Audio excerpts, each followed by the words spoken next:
thank you all for joining. So let's take a moment to settle our motivation.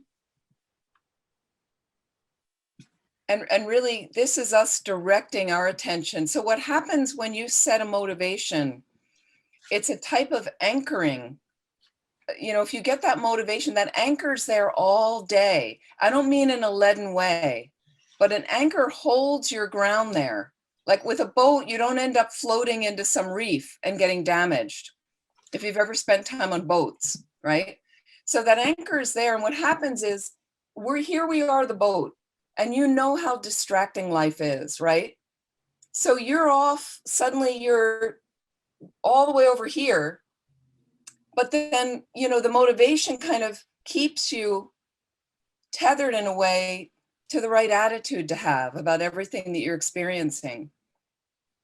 So just think for a moment, your purpose for being here and showing up for this class, all this whole month of April, and what you're hoping to get out of it, what you wanted to get out of it, what you want to hear today, because it's our last session of this particular topic. And this is you driving your attention. With social media and our technology, it pulls our attention where we want it to go, right? Pulls your attention in different directions, not necessarily with you being in charge of it or in control of it. So for me, that motivation brings me back to, I'm directing the agenda here. I can direct the agenda. So that's what that motivation is. So take a moment, just close your eyes for a minute and bring that gaze inward.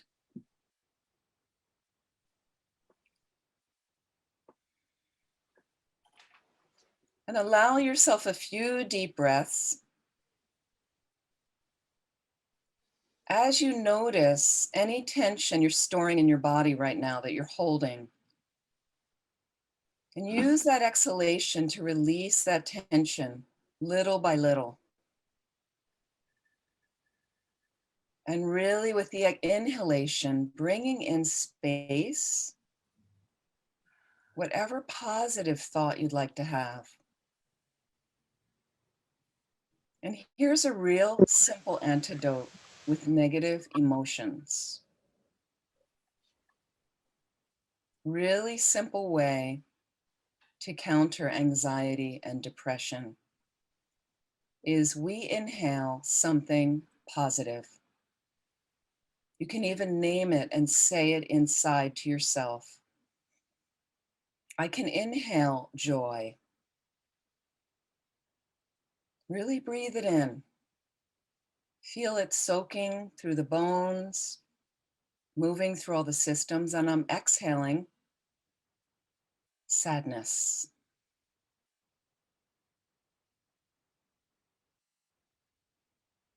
You can inhale hope.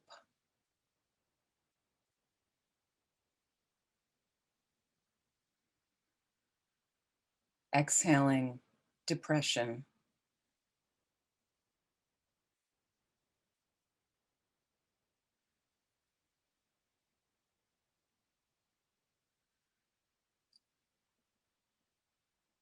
Inhaling bravery.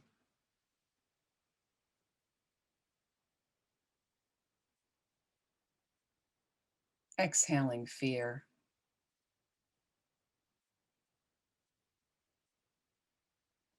Put it into your own words. You can create that inner dialogue.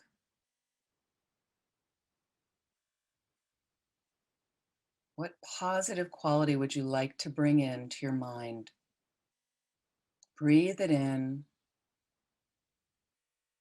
And what aspect, something you don't need anymore, something that doesn't benefit you,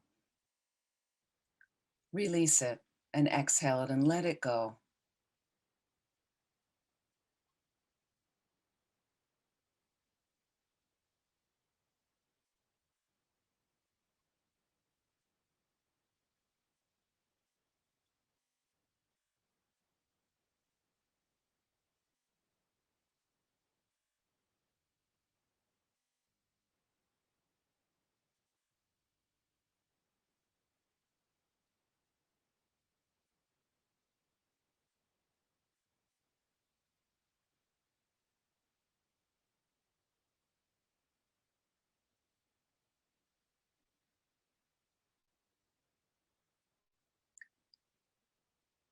From here, we allow a little bit more settling, a little bit more grounding. And if you'd like, just feeling your feet on the floor or on a cushion on the floor. Feel that grounding again from Mother Earth, those roots. You are the tree, spreading your branches now. It's springtime. You're sprouting your leaves of life. And we have that beautiful, delicious support from Mother Earth.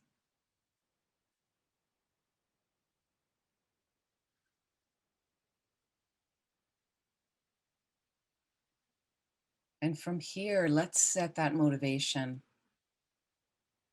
Thinking of the biggest wish, in a sense, we could have right now,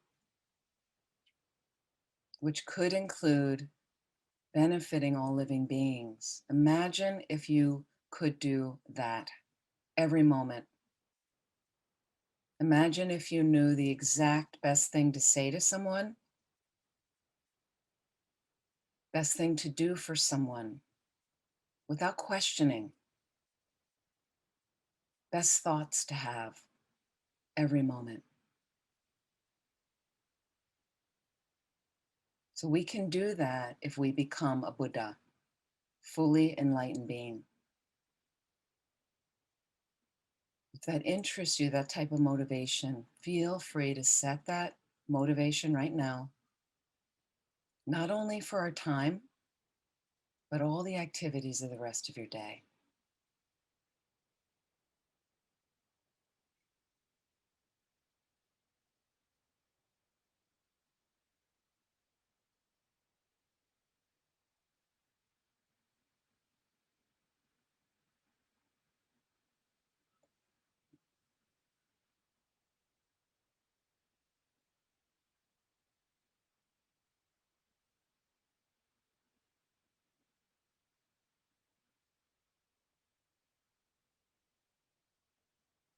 So please relax.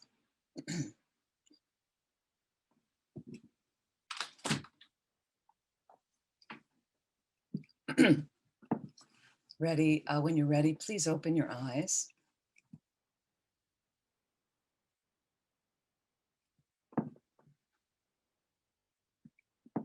I just want to check in as we begin, if there's any questions so far, the 4 weeks we've had, and we were talking quite a bit last week about anxiety, how to counter anxiety. And we were talking about with stress and depression, realistically orienting yourself. You know, you're having certain problems and certain things, let's say. So what can you realistically do about it that's reasonable with a good motivation? Can you take action like that? And then there are some things we encounter that there's really not much we can do about it. Really, so can I let it go? Can I just accept that, you know, I just had an interesting conversation with a friend, and we're kind of involved with the center, and we, you know, and there's some frustrations and things have been dragging along, and there's things that she was starting to say that she's like this and she doesn't do these things well. And I've known her so well, I just said, you know, but I just focus on your qualities because um, you know, when you're friends for a long time, there's certain things we accept about each other. So are there things you're not accepting about yourself? And then as a result, it gets mirrored in someone external from you. And then you find you bump up against them and you're struggling with them when they're simply mirroring back a quality of yourself you're not comfortable with, an aspect of yourself. Can you learn to accept that aspect? Not meaning that you leave it. If it's something that needs changing up, you're going to work to try to shift it into a positive realm. But to some degree, there's a level we can accept without beating ourselves up, because we did talk about that as well.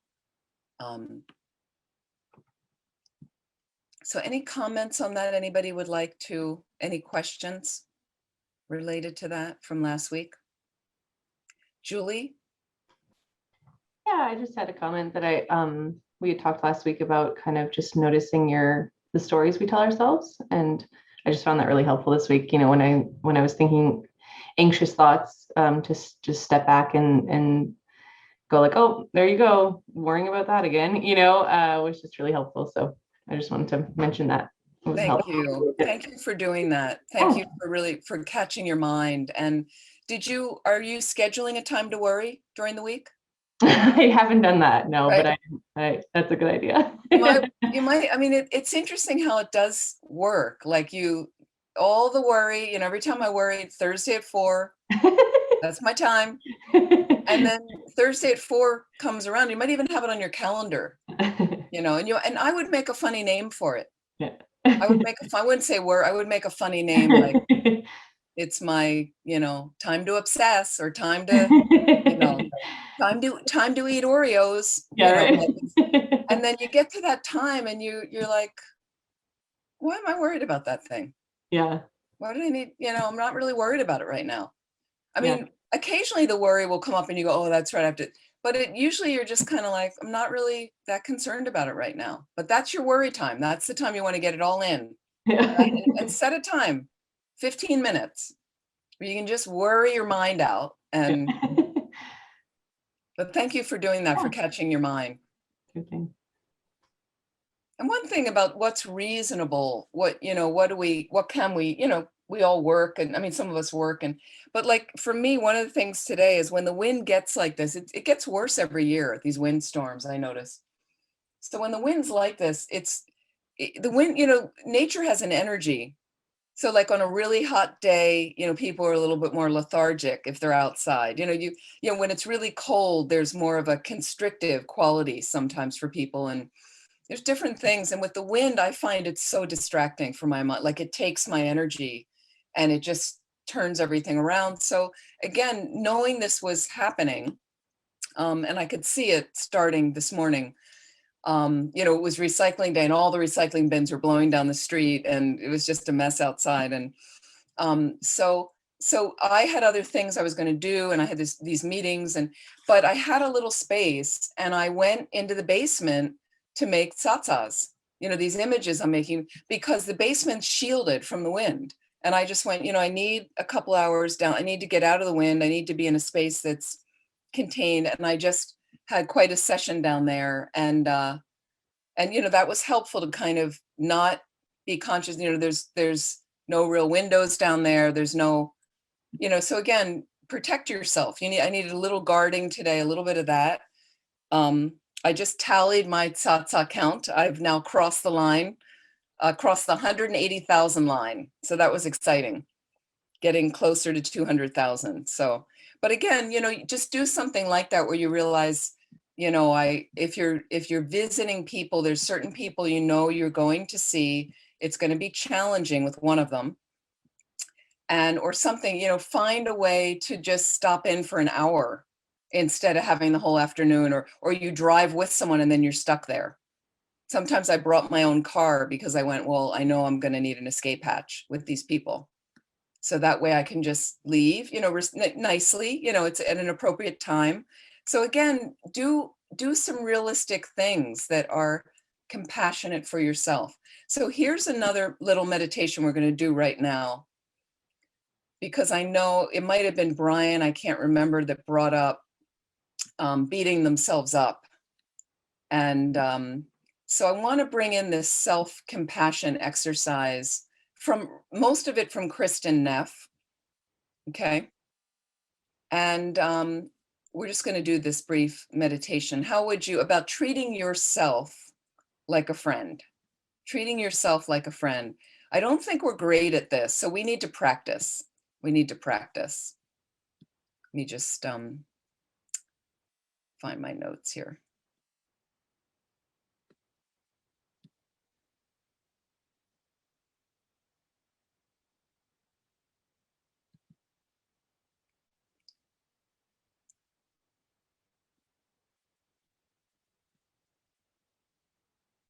So I'd like you to just sit comfortably. And I find this is really helpful with anxiety and depression as well. When the thoughts start to come, and then sometimes you may notice, some of you, there's a judgment. I shouldn't be thinking these thoughts. Oh, here I go again. I'm really no good. I'm just an anxious, depressed person.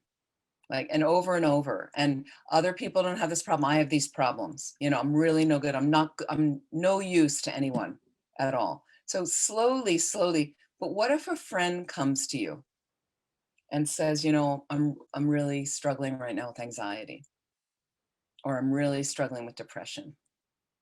Okay. So I'd like you to just sit comfortably for a moment, close your eyes lightly, and just make sure the body is balanced and comfortable.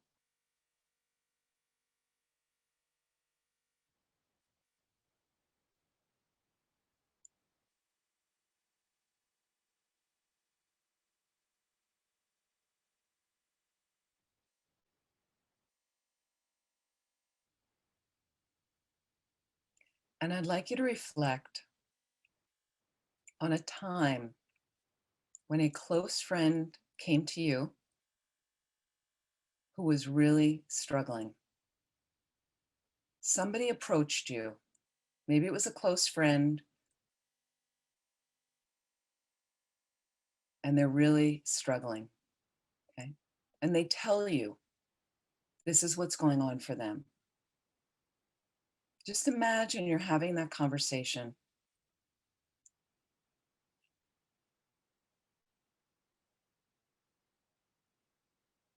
Just take yourself through as if it's a little recording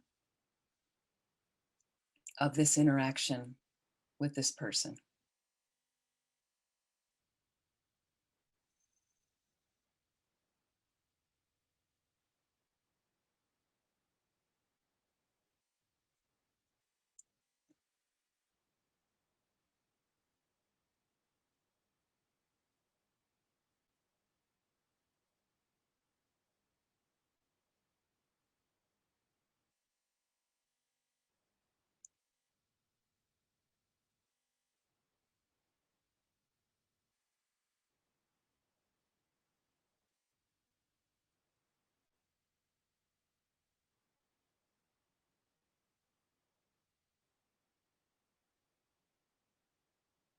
And notice the way you respond to your friend.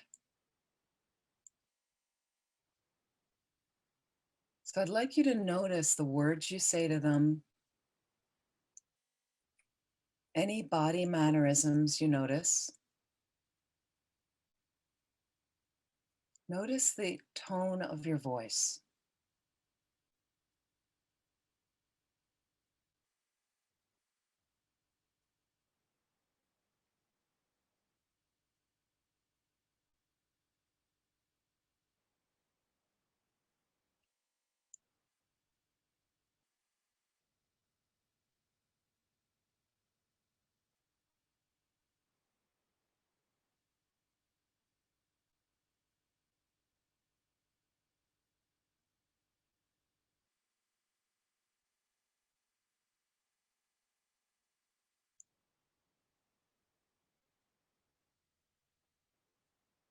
So you can just push the stop button on that little video you were running.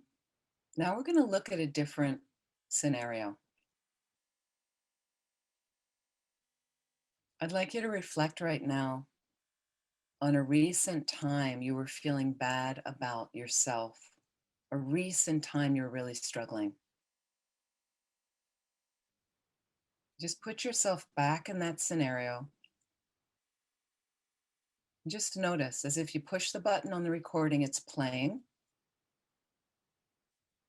Notice how you respond to yourself in this situation. And again, notice the inner monologue or dialogue, what words you may choose to use.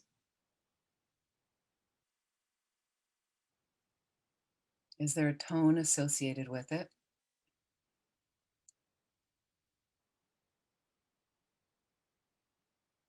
What sort of body mannerisms may you be holding?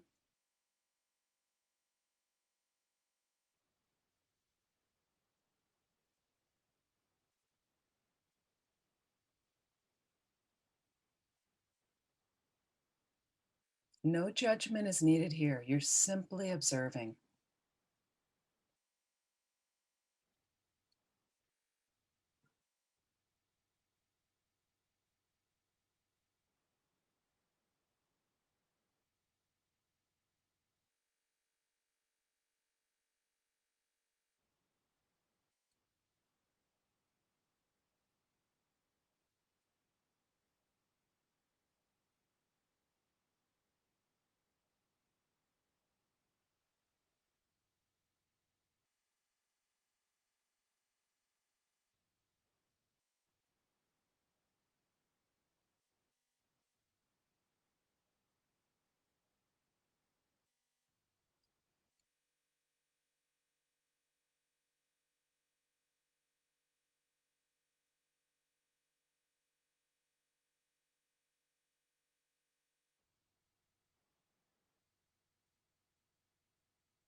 Now push the stop button. I'd like you to just observe, was there any difference from scenario 1 to scenario 2?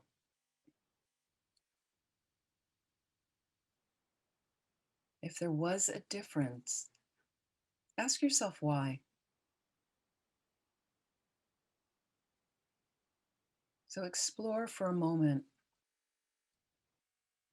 what factors, what fears may come into play that lead you to treat yourself and others differently. Just explore, and if you want to jot anything down, feel free. So again, what factors or fears come into play that lead you to treat yourself and others differently?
Now, I'd like you to explore, how do you think things might change if you responded to yourself in the same way you typically respond to a close friend who's struggling?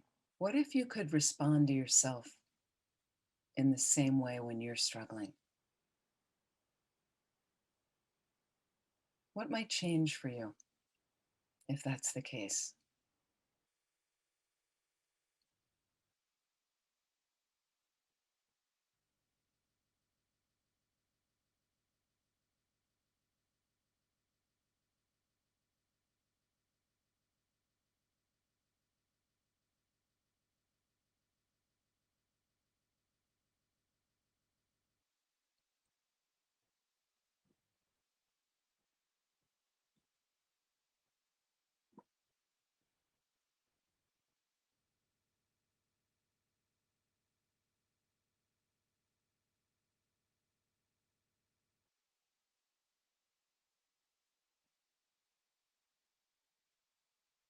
Why not try treating yourself like a good friend in the future and see what happens?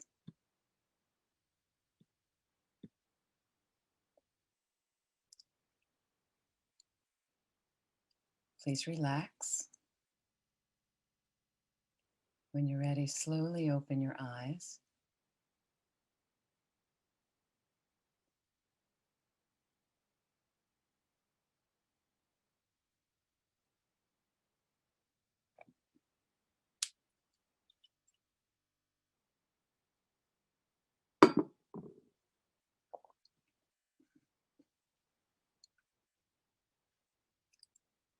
Did anybody did not do it any differently? So it's the same the way they treat a friend and the way they treat themselves? Not of the people I can see. I can't see the rest of you, but right? So we treat ourselves differently, don't we? A lot of people. Isn't it interesting? So Julie, you treat yourself the same or different? Different. Different, right? Yeah. Yeah, I think most people do. And are you harsher with yourself? Yeah, a lot. Amazing, isn't it? Yeah, Brian's nodding his head. I mean, so the thing is, you want to notice that a lot of meditation for me is getting to be your own best friend. I know that sounds like a cliche, but a lot of us are not friends with ourselves. And that's kind of the suffering of the planet when you're not comfortable with yourself. That's where delusion comes from. You're not comfortable. So we have to start getting comfortable, and you need to notice some of these basic things. Is when a friend comes to me, a loved one, somebody, whether you care about them or not, really, whether you're close with them or not, when somebody comes and they're struggling, I've been, even in the past, I was thinking some people that I found somewhat irritating or things, but when they come to you and they're struggling, immediately I'm like, oh my goodness, like, how can I help you? Or what, so kind and soft and wanting to listen, and then it's yourself, and it's a whole different story, isn't it? So there's the healing for us, is slowly you notice the harsh words, the tone, the grilling yourself, judging, getting down on yourself. And the beginning is just the awareness of that. You can't change it right away, but the beginning is waking up to, oh my goodness, look at what I'm doing to myself. I wouldn't treat anybody this way. So slowly, it can be weeks, months, years. You just begin to notice that inner voice that has no benefit. It's just an old habit. And you probably learned it from other people close to you, people that raised you, that had that same style of inner voice like that, right? If you come from the Catholic or Jewish tradition, which I do, God bless, okay, is all I can say, right? What's the joke that the Catholics and the Jews got together and founded a college, Our Lady of Perpetual Guilt, right? So again, but that drives people. And if you're raised by people who were raised by people who were raised by people, where guilt is, a major way of being on the planet, and they're never good enough, you put that into your genes. So now we're recreating a new neural pathways in the mind by saying, that doesn't really serve me anymore. It doesn't serve me to serve anyone else, by carting around guilt, which layers depression and anxiety, causes to feel guilty. And so I'm just going to become aware, and it could be years you're aware of the voices that are negative, and you kind of say, that's not really who I am at this point. I wouldn't treat a friend that way. Why am I, and you start to soften the voices just by recognizing them. You can kind of thank them for being there all these years and say, I'm kind of headed in this direction now. Thanks very much. I don't really need you anymore, because I really want to help beings, and this isn't really helpful anymore. So I'm okay to let you guys go. Let those voices pass away. And you can also experiment as if you're sitting on a park bench. Now it's spring, beautiful day. You're sitting on a park bench. It's you, and beside you is a good friend of you, and that's you as well. So there's the two of you, and you can practice in a meditation, just practice how, if you have a particular day, you're struggling with anxiety, you're struggling with fear, you're worried about something, you have depression coming up like this, put yourself next to you, and here's your depressed person here. This depressed person coming to you as your good friend, and they're saying, I'm really freaked out today. My job, I've got to get on the flight. I'm a flight attendant, as one of you here is a flight attendant, and I have to go on the flight, and I'm worried about the virus, and and you're going to talk to yourself. And then what do you want to say to yourself in the anxiety and fear? Well, you know, you need to work. Can you call in sick and not go to work? No, I need to work. Okay, well, you know what? You're going to take all your precautions. Got your hand sanitizer. I got you a really cool mask. I got you a new mask, you know.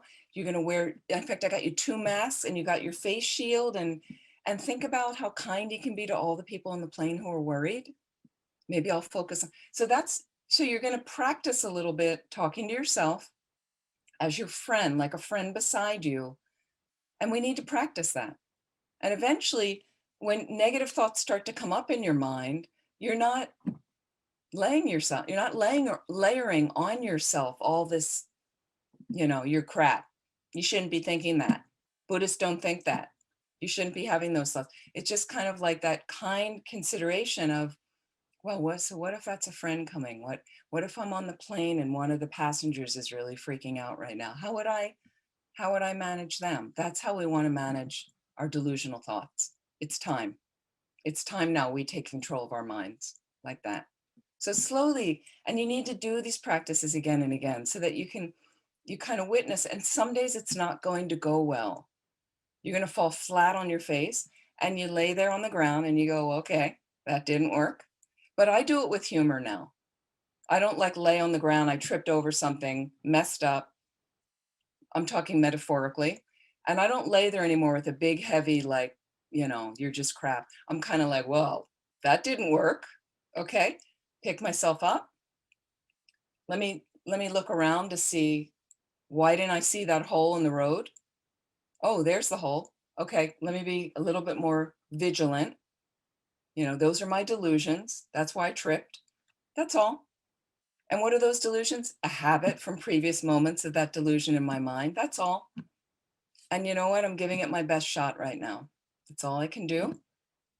And then I continue down the road with a little bit more vigilance every time, a little bit more vigilance, walking around the big chasm in the road, the big hole in the road that I've fallen into so many times. And eventually, we're trying to choose that new road, choose the new path. It's possible like that. Absolutely. Okay. Makes sense? Okay. Is this realistic for you to maybe build into your life? Would you say? Please try, because I've just found it really, really does work. But I know it takes the effort to, and there's going to be times you go right into the rut, sorry, and you're beating yourself up.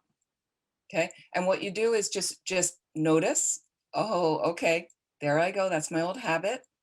Well, I've been doing it that way for 40 years. So don't feel like you're going to undo it in 2 weeks. You just recognize, take a couple deep breaths. Okay. And now I'm going to just try to think. So, in this particular mind state that I'm in, instead of feeling anxious and fear and guilt and depression and all those negative things and anger and frustration, is this is somebody coming to me who needs care. You know what? I need to take a little time to myself right now. I need to have a timeout. I need to just relax for a moment, 5 minutes. I'm just going to have a nice cup of tea and let all that stuff go and just sit down. Sometimes, if you can just insert a 5 minute rest, everyone deserves that. Everybody deserves a 5 minute break for me to just get quiet and maybe to find that motivation again, the good motivation, and to recognize that I'm trying my best. I'm trying my best, and that I am a good friend to myself. And that means I can speak to myself internally with kindness, compassion, a loving awareness. I deserve that. Everybody does. Are we going to make mistakes? Yep, because we're humans. And I accept that about myself more and more. So definitely those breaks are really, really helpful. And you deserve them as well. Don't just motor through the negativity. I can do it. Doesn't matter. Okay. You know, no, we want to take some time to pause, watch the mind, observe the mind, and then start practicing over and over the nice things you can say. Okay. I want to also, any questions about that? Everybody okay? It's really important. It's really important to start doing that. I want to talk about depression. I said I would talk about this today. And let me just check if there was one other.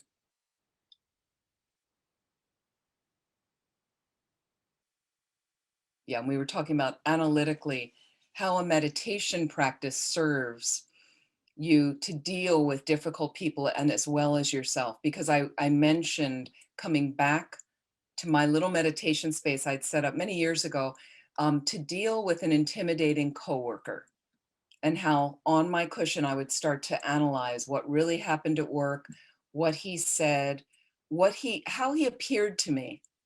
Okay. And that's a critical part, how things appear to you. As we talked last week about what's your story? What's your story? You get a story going in your head. If somebody harms you or attacks you or irritates you, you get a story going about them. Okay. And here's the thing, and I think I know I've mentioned this in other classes. There's a friend of mine who lives in Texas, and he's a great guy. He's an old friend. We grew up together. So, and Brian, I'll get to your question in a sec. So years ago, he sends out, you know, these people that do a yearly newsletter about their family, they write a newsletter. He sends it out on email. His is hysterically funny. He's a great writer. But at the very end of the newsletter, he recommends books that he and his wife have read during the year. And one of the books said, it was like 365 tools for daily living or something. Anyway, I'm not usually into books like that, but he mentioned the first couple that were there, and they were really useful. This was many years ago, this newsletter, but okay, this was number one in the book. Number one is, it doesn't matter. It doesn't matter. Okay, now we know, and this is within reason, there are some things in your life that matter that you need to take care of. So I'm not talking about that kind of stuff. But did you ever notice you're obsessing about something and you're worried this, and and there's times, and all of a sudden I'm just like, it doesn't matter. It's all going to be okay. So I'm in a situation, I may be moving this year from this house, and there's a major clean out going on right now. It's so overwhelming on one level. And there's days when, I got one sibling and we all get on, but talking about this, maybe we should check this, maybe we should check this. I have a sibling overseas who's not involved in the clean out much. So after I take pictures of all these items, post them in our family WhatsApp group, and then basically they know I'm doing all the work, and it's exhausting to try to sell certain things and to try to post it on this site and this site. And so basically, I don't want to really hear from the sibling overseas who's not that involved, that she's been really like, she lets go. She's like, oh yeah, you can get rid of it. Doesn't matter. Okay. Until I got to her little, I wish I could show you this. It's a little girl spinning wheel toy, like a little plastic, but somehow after all the effort I've gone to and sold this for them and sold that and whatever, and then suddenly after I broke down the box, had it in the trash, she said, oh, look, I found it on an antique toy site for $250. Like, we need to post it. And so again, it's too much for me to deal with right now. I've got too much going on. And I said to her, great, it's in the trash. Like, maybe you should fly in. She can't fly from her country. It's COVID not permitted right now anyway. But, there's only so much I can do. So again, it doesn't matter.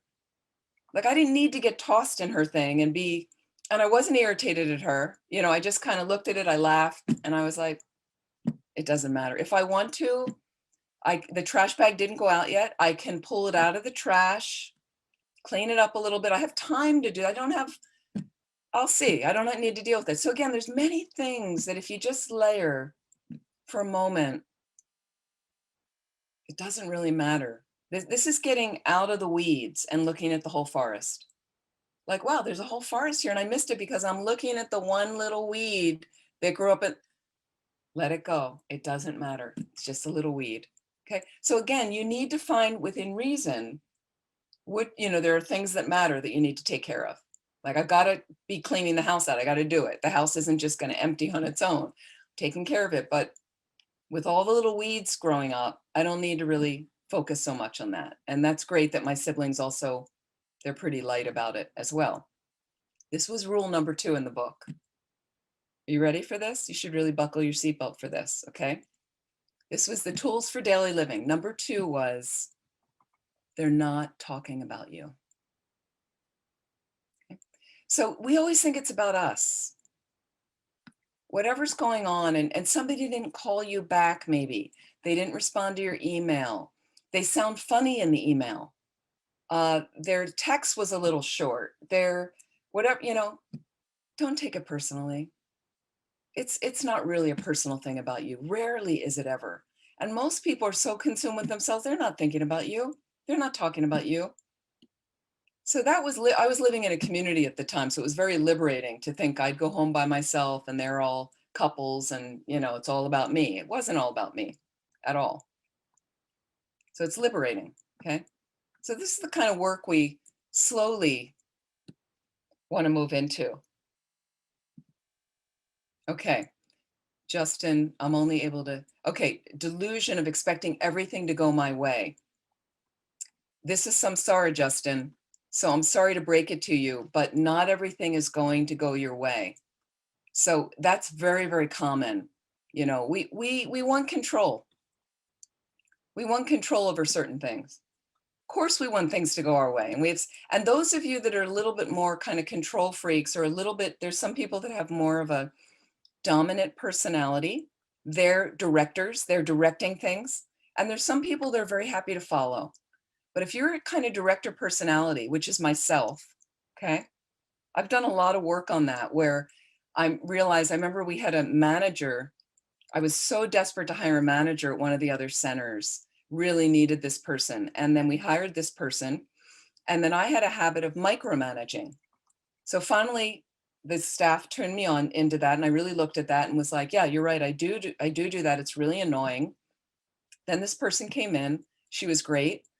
And then what happened is I'd explain to her how we did something or what I wanted done, what the end result was. And it was amazing because she did it entirely differently than I would have done it. But the end result was what we needed. So I learned to let go. I was like, great, we're sailing along. And it was a great exercise for me of letting go of, it didn't have to be done my way. And it also helped loosen up this idea that everything has to go my way. I have a certain way. It's expansive and it's creative. It's more creative sometimes when you learn more, when you realize, wow, I never thought about doing it that way. How interesting. I would never have thought of that, because we're all wired a little differently. So Justin, you can also explore how much it makes you suffer, right? Of insisting and pushing and squeezing, wanting it to be a certain way. And just see occasionally at times, see if you can let go. I actually had visualizations years ago at one center of prying my fingers up from the agenda, like really letting go and just saying, let it fly. It'll be good enough. And if it's not good enough, if it's not working out, then because we were in a community, as a community, we're going to discuss that and see if we can improve on that. And that's the best you can do. That's the best you can do. But every time I had a tight thing, it's got to be this way. There was a lot of constriction for me, a lot of suffering. So it's one thing to direct a vision. Like you see the vision, you explain to people, you're in charge, if they put you in charge, and you're moving people in a certain way. But it's nice to be somewhat fluid in that and unflappable, because it also encourages other people's creativity and their participation like that. If they never have a voice and everything's got to be your way, then some people want to peel off after a while like that. Does that help, Justin? I'm not even sure where Justin is here for some reason. Are you on another page? I don't see Justin here. Anyway, okay, next question. Brian had a question, please. Hi, Venerable Amy. It was just an observation. I read a news article yesterday. The oldest person living now in the United States is a lady who turned 114 this week. And she was asked what she thought was the reason for her longevity. And she said, don't worry about anything. She said, I've learned not to worry. And I think it really made me think, because it's not easy, as we know, but it was sort of like the light went off, because sometimes you have to hear someone else verbalize it or just say it to yourself. And yeah, just the fact that I read it yesterday, I thought it was very appropriate for this class. Yes, I've read things like that before from people, and also some old people that say laughter is one of, when they say the adage we have is laughter's the best medicine. Laughter's amazing. Laughter is amazing. So I would say those two things of really not worrying so much, and really not worrying, because there's, again, from Shantideva, you ask yourself, what can I do about it? Figure out what you can do about something you're worried about. We talked a bit about this last week. Then take action. And if there's nothing you can do about it, can I practice letting go? Because I've explored, there's nothing more I can do. That's an antidote to anxiety and fear and things like that. So thank you for mentioning that. Absolutely. It's different to have concern about something. Concern is more active, where I'm concerned, I need to get this done on time. We need to take care of this. We need to pay this bill. Then you actively are engaged in realistically moving towards what's going to get this done or what's going to happen. But concern's very different than worry. Very different than worry.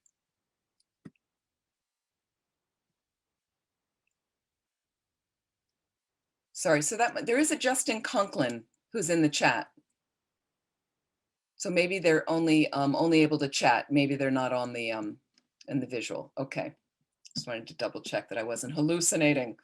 Okay, there's one other message, and we're going to go back to depression.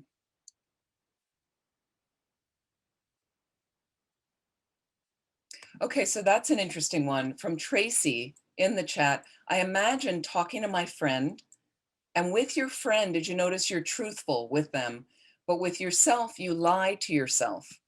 So that's another thing we want to situate in a better way. Why are we lying to ourselves and being dishonest with ourselves? We do that sometimes. So that's another thing to notice. It's a great thing to notice, Tracy, is just realizing, like, I don't need to be dishonest with myself. I can just be reasonable with myself. The way, if I'm going to be honest with a friend, I want to be gently honest with myself as well. I deserve that. Lying is one of the negativities of speech, one of the 10 non-virtues. It's the heaviest one of speech, like that. Okay. I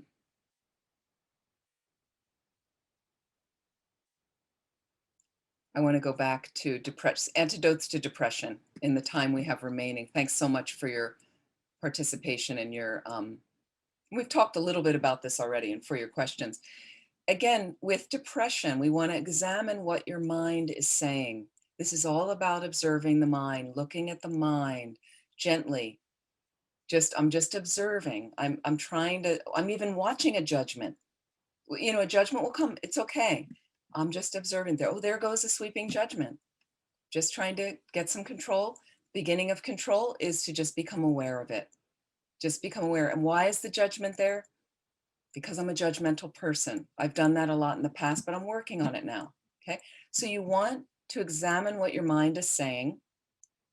Let's correct with depression what's not realistic. Look what depression says. Okay. Depression often involves, let's think about it, repetitive self-critical thoughts. And depression is a huge circling of the me, I. Big circling, obsessive circling of me, myself, and I, me, mine. Over and over, it sits there. Okay. So here's some repetitive self-critical thoughts that depression loves. In fact, it's depression that fuels these. I'm worthless. Nobody cares about me. I never do anything right. If we're truthful with ourselves, again, here's the truth from what Tracy was saying. If we're truthful with ourselves, okay, those thoughts are really not accurate. So as Julie mentioned, looking at the stories from last week, we mentioned, what stories do you get going about others and about yourself. These are just simply stories about yourself. Okay, until you have a direct perception of emptiness, the nature of reality, those stories are always incorrect, not accurate. There may be some validity to them, but they're not fully accurate. Nobody cares about you. I care about you, right? You never do anything right. Well, you're here at the class right now, somehow connected to a Dharma center. That seems to be okay.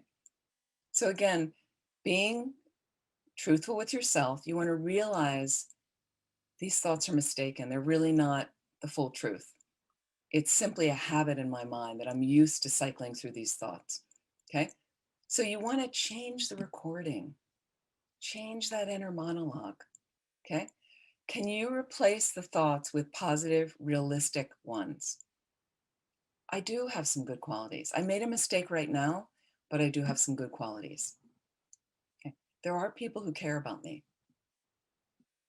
I do some things well. I mess this up totally, but I do some things well. And then another part of this is, can we work to cultivate acceptance, love, and compassion for ourselves? It's a big one. It's a big one. Work on cultivating acceptance, loving kindness, compassion for ourselves, because I'm my best friend. And if I'm struggling, how am I going to treat that friend? And if I can treat myself as the friend first in a loving, accepting, compassionate way, that's what I'm going to exude to all others. That's what's going to start getting generated to others. Really works like that slowly. So for this motivation to want to benefit all living beings, that's why I need to start practicing with myself. And in that sense, His Holiness will say, then be selfish like that. Okay, so you're never losing the bigger motivation, never losing the bigger motivation. But we realize we have to do some work on ourselves, and that's okay. Okay, within balance, within balance. Now here's another antidote. Consciously bring to mind and feel joyful about the things you do have going for you. Instead of just sitting in all the, I could be like, oh my God, we'll never be able to clean the toys out. Like we're never gonna, it's gonna happen because I look at all that we have done in the house. Oh my goodness. They just took away another curb this morning of recycling. Whole stretch on the curb, recycling, great. So we do have some good qualities. We need to give, again, equal airtime to those. We're not giving them enough airtime. I'm just focusing on all the things I do wrong. Like that, really? So we definitely want to focus on that. Giving equal airtime. If you notice negative critical thought, okay, then your exercise is, I've got to have a good thought about myself. Keep a little tally. I had a negative critical thought. I got to have a good thought. Definitely going to counterbalance. Maybe you're going to start eventually 2 good thoughts for every negative critical thought you have about yourself. Sometimes we need practice like that because there's usually 18 negative critical thoughts about ourselves if we can only get like a little half of a positive thing about ourselves. That's how it usually works for most people. So let's really rebalance that, right? And think about, I've got some good people around me. I know some good people. I have a good partner. In fact, because you're here in a Dharma class, you have acknowledged, maybe not fully yet, but you have the potential to change your mind into something glorious. Every single being here has that. The potential to change your mind into utter goodness. We all have that quality. That's fantastic. Whether you've really woken up to that yet, but you have that potential. That's exciting, okay? And part of this potential is I can then become more living, more caring. I have an ability to help others more. In fact, I can become a Buddha. Every one of you can become a Buddha. Absolutely. That's amazing. That's actually amazing. You have that potential. You have that potential. So these are all different inner monologues you're having, okay? Just think about the fact that you're alive, that you can walk, okay? That you can see, your eyes are functioning, your ears are functioning, that you can speak, that you have somewhat good mental faculties. How can we not be happy to be alive? Just based on that alone, that I have food, shelter, and clothing. Unbelievable. Unbelievable. So how can we not want to celebrate that at least some part of the day? This is a counter to depression. Depression doesn't want you to acknowledge any of that. It's just woe is me all the time. You can't even, the really severe ones, you can't even get out of bed. And there can be physiological issues related, okay? But usually it all comes from the mind, okay? But that can create physiological imbalances. So some people do take some medication. It can be helpful, but have a plan with your therapist that there's going to be a time you're going to wean yourself off of that medication. You don't need to be on that medication for the rest of your life, especially with a good therapist and the Dharma. With those components, I know people no longer depressed, that were severely depressed, okay? And sometimes depression is also a type of purification. And sometimes karmically, this is just a setup that you made in past lives. It's a setup, meaning I created whatever conditions that right now are ripening in me being really depressed in this life. Okay, but I'm acknowledging, and I don't have to be stuck in this. And there's a lot of positive things I can still do, and I can work on it through Dharma practice, purification practices, maybe with a therapist, right? And reviewing, and then rewriting the mind into a different way, okay? So correcting some negative things, looking at things in a better way.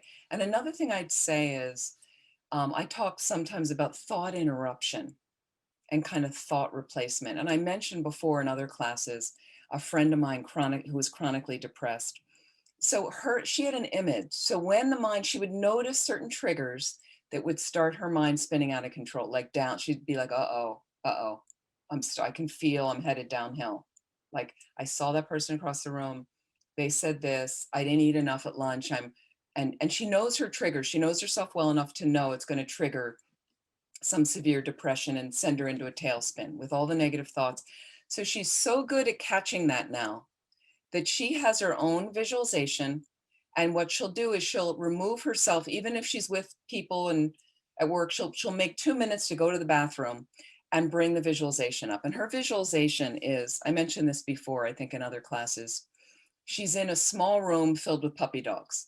So she just immediately puts herself in the room, visualizes, imagines herself there, and the little puppy dogs, and they're wagging tails and they're jumping up on her and they're licking her. And that it somehow, it removes the other thing out of the mind, doesn't get much space in the mind, the old thoughts, the old obsessive turning of negativity.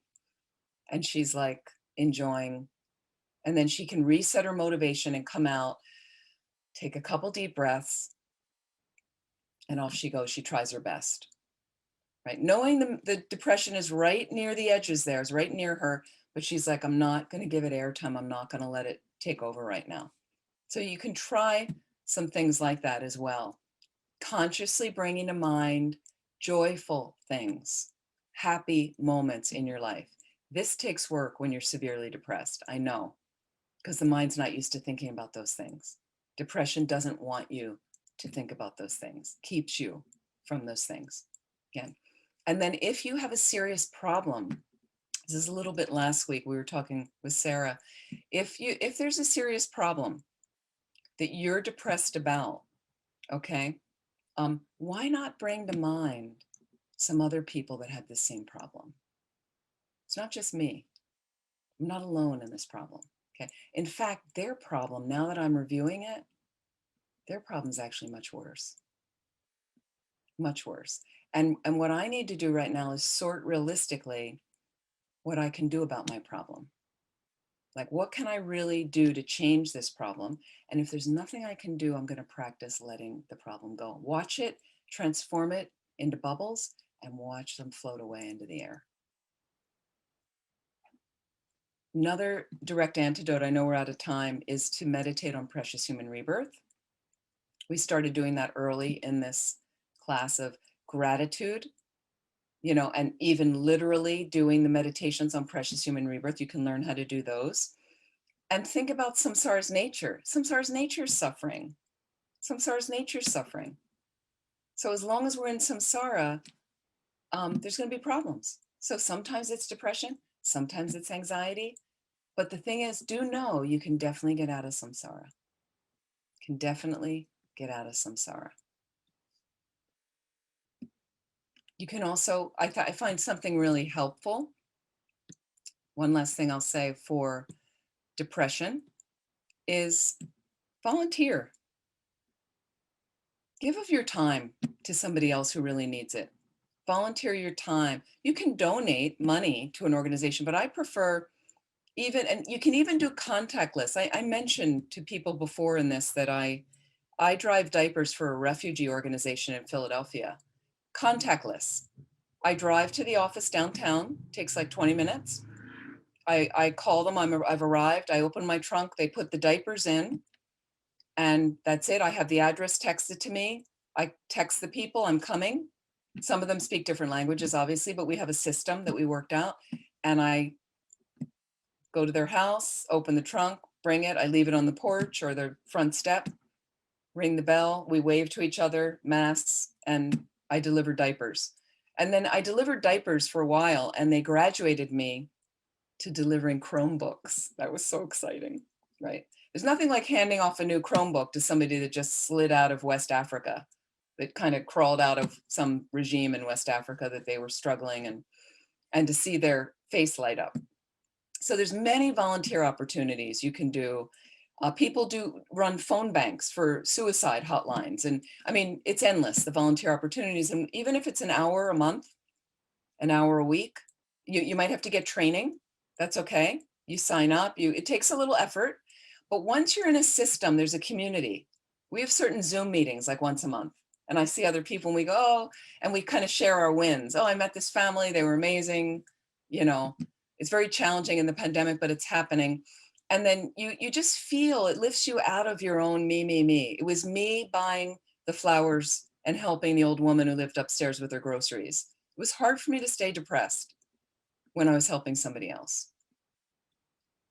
Okay, just in closing, and I think Tupta Norberling needs some volunteers as well. What a wonderful thing that Mary put in the chat.